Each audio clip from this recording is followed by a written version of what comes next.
Stepney's Special.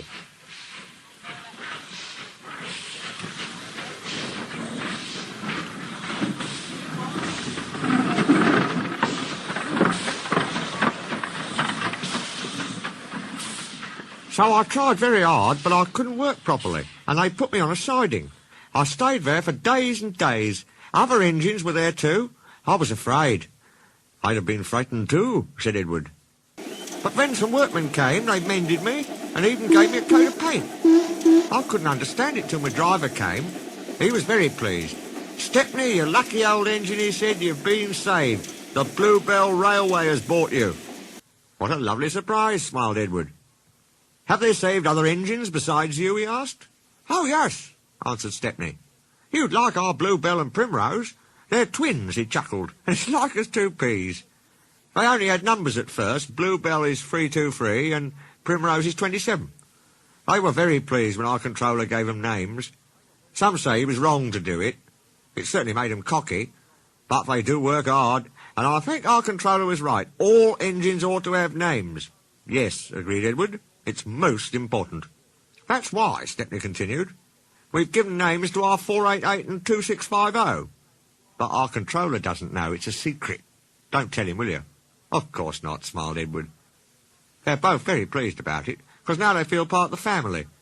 We call 488 Adams after his designer, you know. He's a lovely engine.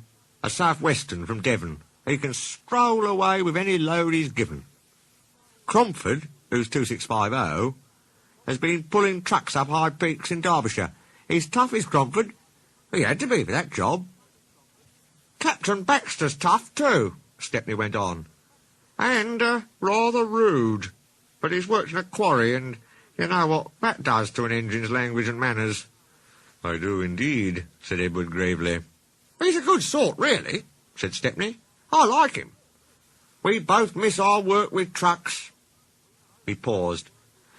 I oughtn't to say this, he went on, after everyone's been so kind, but our line is very short. I never get any good runs now. I miss them dreadfully. Never mind, smiled Edward. Perhaps you'll get some while you're here.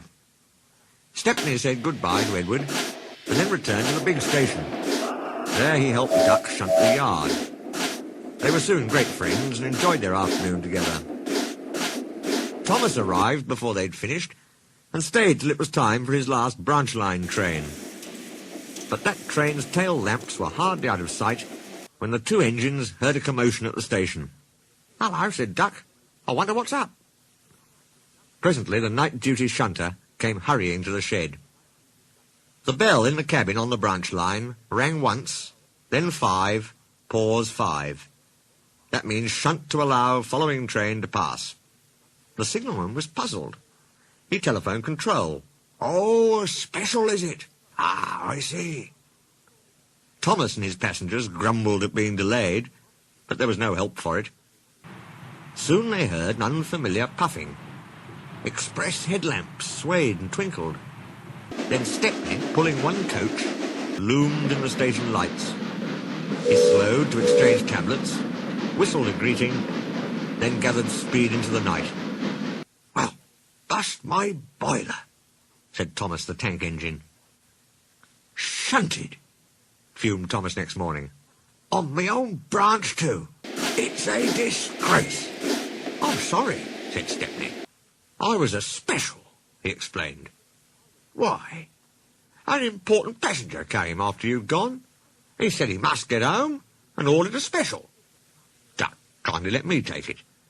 We had a splendid run. No record breaking, of course, but... Ah, well, said Thomas modestly. Perhaps when you know the road as I do... Exactly, put in Stepney. You're such an expert. Thomas, flattered, forgot he was cross, and told Stepney all about his branch line.